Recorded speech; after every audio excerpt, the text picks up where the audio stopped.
সকলকে জানাই শুভ দুপুর। তো চলো আজকে দুপুরবেলা কী কী রান্না বান্না করেছি সেগুলো তোমাদের সাথে শেয়ার করি। তো সবার ফার্স্টে দেখায়, দেখো এখানে হচ্ছে পুঁই শাকের বড়া। তো এই পুঁই শাকের বড়া করেছি, আর তার সাথে কিন্তু আছে এই যে পাতলা, হালকা পাতলা করে একদম কালো জিরে বাটা, রাঁধুনি বাটা দিয়ে কিন্তু হালকা পাতলা আলু দিয়ে বেগুন দিয়ে ইলিশ মাছের ঝোল। তার সাথে কিন্তু আছে এখানে ভীষণ প্রিয় সবার হয়তো পুঁই শাকের মাথা দিয়ে, এখানে কিন্তু এই পুঁই শাক চচ্চড়ি করেছি ইলিশ মাছের মাথা দিয়ে।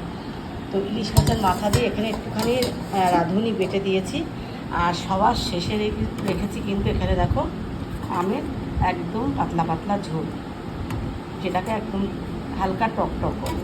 তো এই হচ্ছে আজকে দুপুরবেলায় রান্না বান্না। তো তোমাদের কেমন লাগলো অবশ্যই বলো, আর সব থেকে এর মধ্যে কোন রান্নাটা তোমাদের ভালো লেগেছে সেটা কিন্তু অবশ্যই আমাকে কমেন্ট করে জানিও। এই যে এই প্রত্যেকটা রান্নার মধ্যে তোমাদের কোন রান্নাটা সবচেয়ে বেশি পছন্দ হয়েছে আর সবার সবচেয়ে প্রিয়, অবশ্যই কিন্তু ঝটপট আমাকে কমেন্ট করে জানিও। তো এখনকার মতন টাটা, শুভ দুপুর।